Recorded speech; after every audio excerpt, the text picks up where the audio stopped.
The other reason is the people involved. So Bitcoin has attracted the world's greatest scientific, mathematical, and computer engineering minds. All of these guys are working on Bitcoin. And there's a saying that, what would you rather have, a good idea or good people? And the answer is you'd rather good people, because the wrong people can screw up a good idea. So Bitcoin is both. It's an amazing idea that has attracted phenomenal people that are working on it. Welcome to Bitcoin Basics with your hosts Faris and Gordon. Visit bitcoinbasics.help if you need help buying and securing your Bitcoin. Join our Bitcoin Basics community in our new Telegram group at bitcoinbasics.help/telegram. No ads, no altcoins, shitcoins, no other nonsense, only Bitcoin information, education and discussion at bitcoinbasics.help/telegram. The following podcast is a live recording of a radio show first broadcast by Fresh FM with assistance from New Zealand On Air. Fresh FM is a community access media station based in Te Tauihu, the top of the South Island, New Zealand. If you or your group would like to know more about how you can have a program on our station, please contact us. Visit our website freshfm.net for our contact details.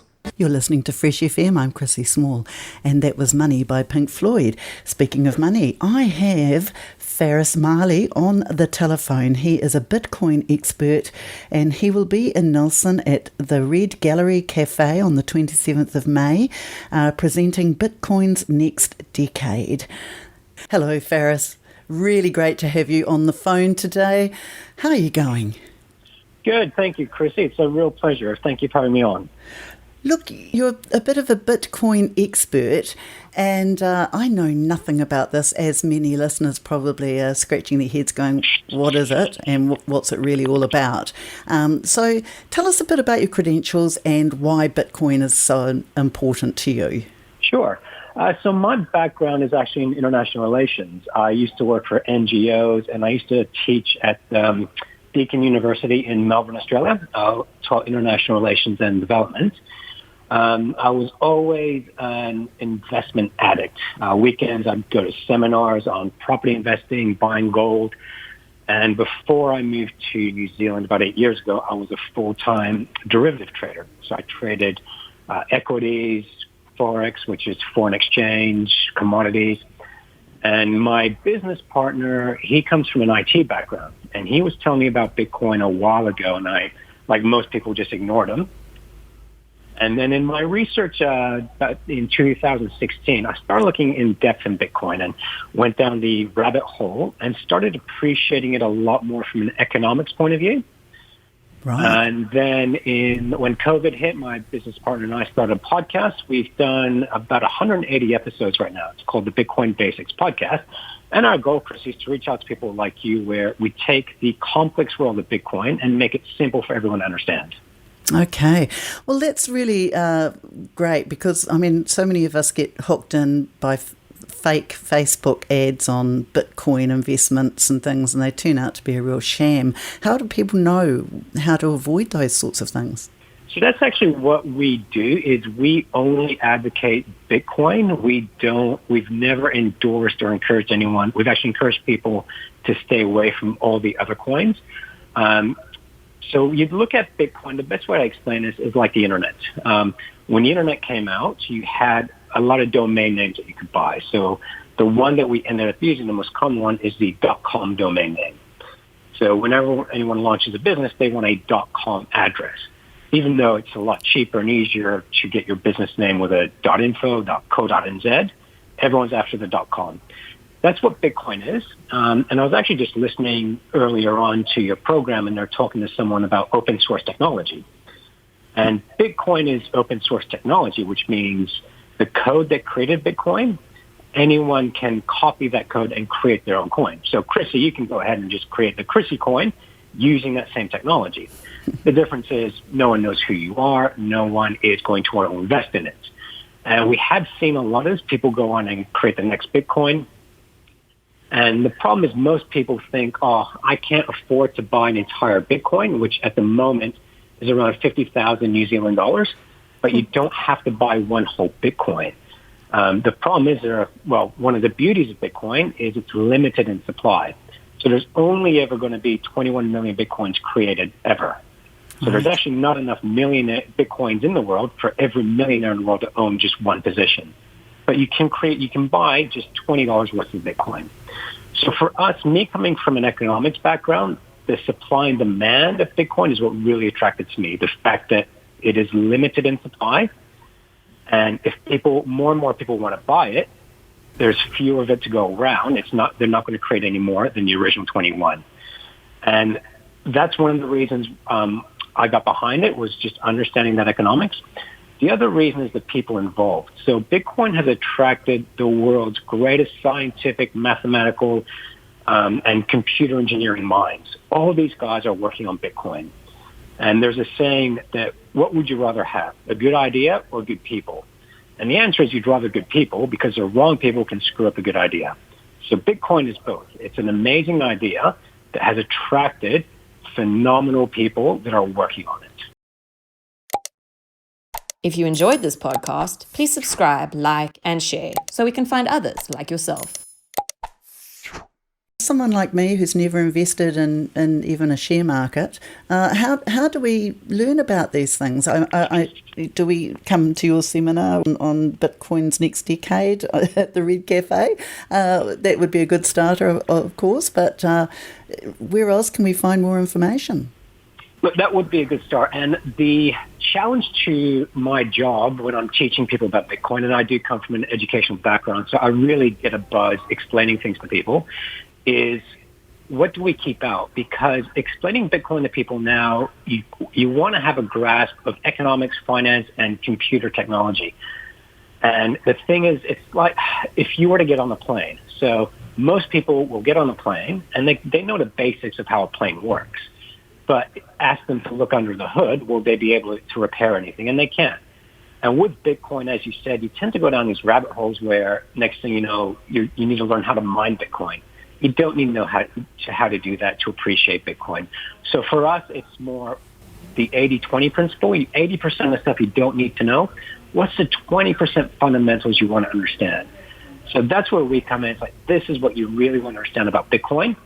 If you want to know about all these other things, we can explain that to you, but you don't have to. So that's why we're called the Bitcoin Basics Podcast. And our podcasts are designed to take the complex stuff about Bitcoin and make it relatable and understandable for everyday people. So the presentation where I'm doing at the Red Cafe Friday night, that is a good place to come. Otherwise, go to bitcoinbasics.help. And that will link you to our podcast. You can contact us. And what we actually do is people, if they have a question about Bitcoin, they'll submit it on the website. Say, I don't understand this about Bitcoin. And we actually answer those questions on air on a podcast. And half of the podcast episodes that we've done are actually listener-driven questions. Right. You would suggest that this is a good way of people getting in to, I guess, begin a portfolio of investment. Yeah, and this is a thing where we've been running this podcast for 2 years now, and we haven't had much uptake in New Zealand. New Zealand has not been on the radar for Bitcoin. We are seeing huge growth overseas in the industry. So recently, or this time last year, the country of El Salvador made Bitcoin legal tender. And they basically bought Bitcoin and gave $30 worth to every citizen. And you can actually use Bitcoin at every retailer and every merchant in the country. And they've seen huge growth. Their tourism actually increased because of it. Their tourism is almost back at pre-COVID levels. And we're now seeing more and more countries do the same. These Central African republics, and they're about to announce the same thing. They're going to make Bitcoin legal tender. We've seen countries announce that you can buy citizenship and residency if you come in and with your Bitcoins. So overseas, it's been a huge uptake. In America and Canada, you've seen large hedge funds, which manage trillions of dollars, are basically saying, oh, 1 out of every 6 of our clients saying they want to get into Bitcoin. So the growth overseas has been astounding, but we just don't get enough of that traction here in New Zealand. And one of the things I'm going to be talking about Friday night is inflation and why Bitcoin is designed to be your perfect hedge against inflation. Right. Gosh, a lot of people will be quite keen to hear about that, I'm sure. Yeah, and sorry, one more thing there, Christy, is we've heard mention of central bank digital currencies. So there is a large amount of sovereign debt. So the debt to GDP in New Zealand has almost doubled in the last 2 years. And governments are looking at a way, how do we get out of this debt that we're in? The G20 countries, their debt is over 100%, which means, like Japan, for example, for every dollar that the country makes, they owe $2.50. Now, that's not sustainable. So one of their ways of getting off that is they're looking at central bank digital currencies. And that is loosely based on the idea of what Bitcoin is. So how will that affect the growth of Bitcoin when central banks are now moving to a cashless society and basically a currency that they have access to on your smartphone? So this is something else that we are looking is very quickly and rapidly changing in macroeconomics. Yeah, it sounds great in theory, but I mean, there's so many scammers out there, and there's so many hackers out there. Is that a safe investment for people, really, when we've got this going on in the background? Yeah. So what we found. So I mentioned earlier, only 21 million bitcoins will ever be created. It's actually been presumed that between 5 and 7 million of those bitcoins have been lost. That's billions of dollars worth. They've been lost due to human error or hacking. So what makes Bitcoin dangerous is just lack of awareness of what you're supposed to do. So a few people have come up to me and said, oh, yeah, I bought some Bitcoin a couple of years ago. And I'll respond, where is it? I say, what do you mean? So if you go to a website and you buy some Bitcoin, what you need to do is remove what's called your private keys from that website. And most people don't know they're supposed to do that. Now, what can happen is that website can get hacked and you lose your investments. Right. So human error is what usually leads to people losing their Bitcoins. People would have had some on their computer. They threw away their computer or they reformatted it without backing up what's called their private keys. So we actually teach people not just how to buy Bitcoin, but more importantly, how do you keep it safe for the long term? Well, that's really important, especially with the value of what Bitcoin is realising at the moment. Exactly. Okay, so this is a really good discussion on the 27th of May for people who are interested in investing their money somewhere else in another platform other than your banks, which don't return much interest at all these days. Exactly. So that's what I'll be talking about as well. What's inflation done to baby boomers and retirees? Because 10 years ago, if you're planning on retiring, if you had $1 million, you put it into a bank, you'd get 6% back, which is $60,000 a year you can retire on. Well, you're not going to get 6% today. So in countries where their purchasing power has been completely decimated, where there's no savings, they're very quick to adopt Bitcoin.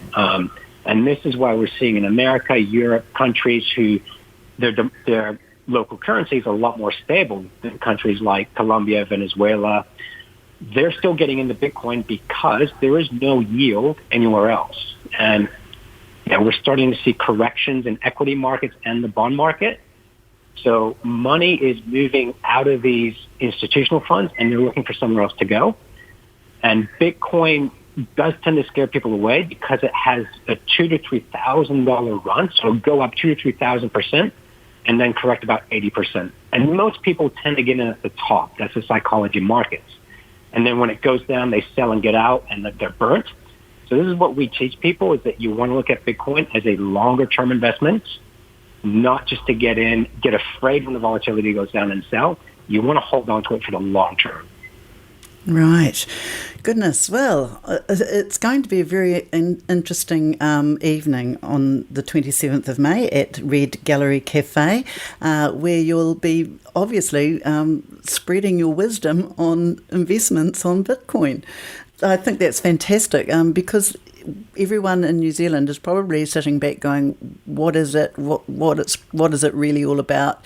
Am I being scammed? Is it just a fly-by-night investment opportunity? So you'll be able to answer all those questions, obviously.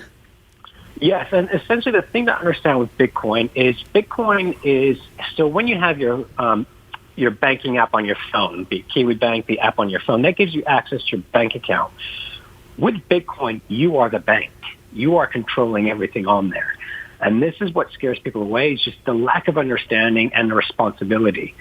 So we actually want to teach people, A, why you need it, B, how do you manage and control it.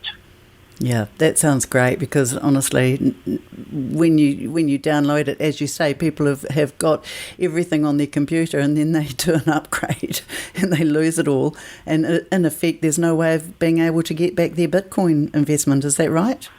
Yes, this is what we help people avoid, how to back it up, how to keep it safe. So if you do lose your computer, if you do lose your phone, there is a way of recovering those Bitcoin private keys. Right. And I believe there are groups of people out there who do Bitcoin mining, which is basically finding fragments of Bitcoin out there in the internet. Yeah, so this is one of those things where we do explain mining to people, but that's if they're interested in it. But we say to people, you don't need to understand mining Bitcoin to buy Bitcoin. So, excuse me.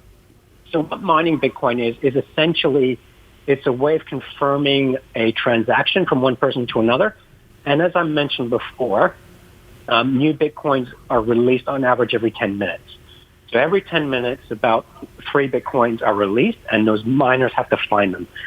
And they use a very complex mathematical equation. And this is what keeps the Bitcoin blockchain so robust. So it's been around for 11 years now, and we've reached a point now where the Bitcoin blockchain, this is the technology behind Bitcoin, is unhackable.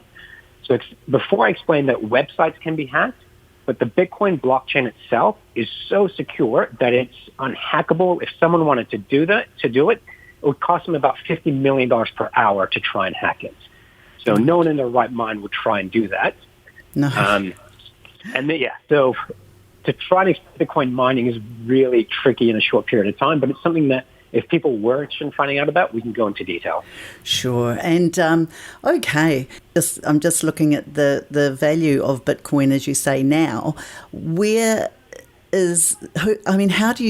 How do you increase the value, or is there a drop in the value of Bitcoin? Is it like the share market? It'll be up one day and down the next. What is the actual absolutely. reality? So Bitcoin does go through these wild volatility rides. Essentially, it's because it's only been around since 2009.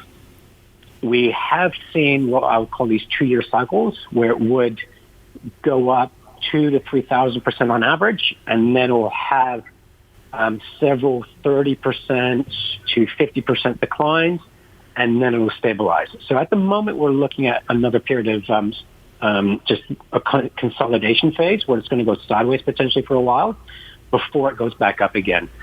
Because in the news, you'll always see or read Bitcoin crashes. Well, the last crash was from $1,000 to $200, then it made its way up to $20,000, then it crashed from $20,000 to $3,000, and this is US dollars, sorry, not New Zealand dollars, and now it went from 3,500 US dollars to 68,000 US dollars. So it essentially went to 100,000 Kiwi dollars for one Bitcoin. And now it's saying, well, it's crashed and it's back down to 50 because we've had a 50% drop. And a good correlation I like to make with that is the share price of Amazon. So Amazon would be one of the best shares you could have owned in the last 20 years. However, it had 3 90% corrections along the way. So 3 times it lost 90% of its value. And the only people who've actually held Amazon that whole time is Jeff Bezos and his parents. Right. So if anything drops that much, people just want to end the pain and they get out. And that's unfortunately what we see in Bitcoin. It's human psychology. There's 2 things that drive markets: the fear of missing out and the pain of losing. And the pain of losing forces people to sell. The fear of missing out is when people buy, and that's when they get in a little bit late in that cycle. But if you'd held on to Bitcoin for 3 years, essentially you just add a 0 to the end of the price of Bitcoin, and that's when it's done. So we're at 50,000 NZ dollars. If history repeats itself 3 years from now, we're looking at potentially 500,000 New Zealand dollars per Bitcoin. Wow.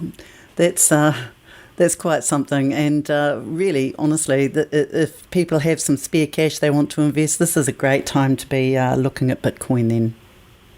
Yeah, and what we say to people, so because we've been doing this for some time now, we say to people, what you can do is you can buy on a weekly basis or a monthly basis. So it's kind of like a term deposit. You just buy small amounts. Because if someone is listening to me and they go, oh, wow, he just said it's going to 500,000 NZ, I'm going to put my life savings in it.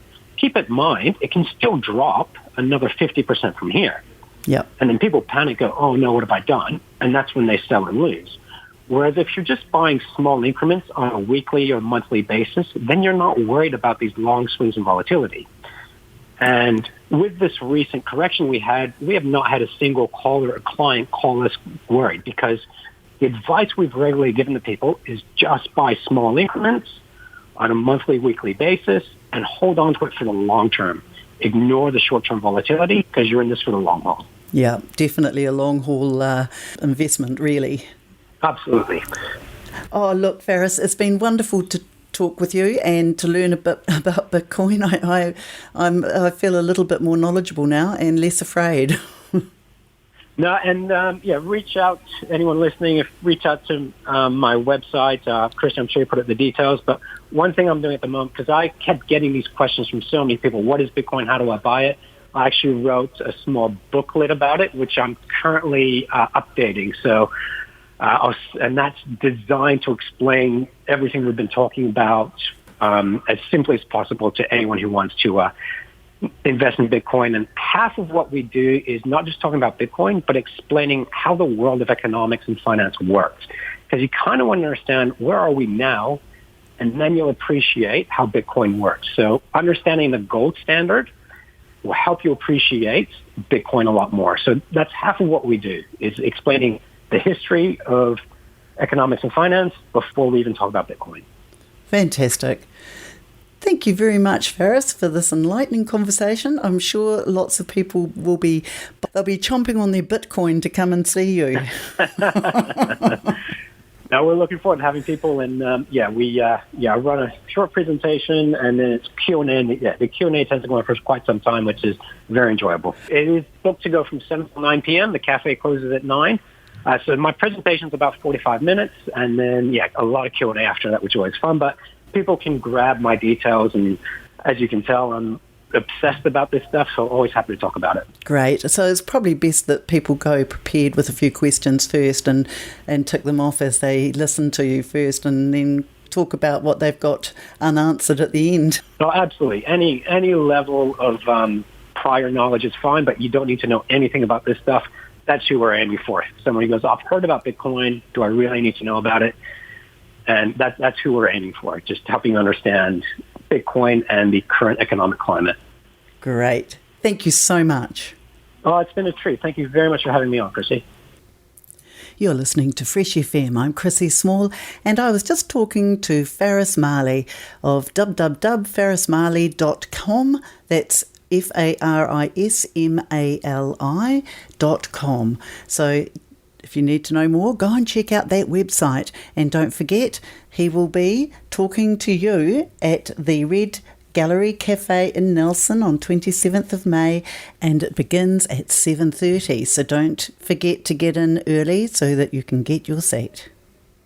The podcast you just listened to was a live recording of a radio show, first broadcast on Fresh FM, the top of the South's community access media station, with support from New Zealand On Air. The funding of Access Media makes these podcasts possible. To find similar programs by other community access media stations, go online to accessmedia.nz.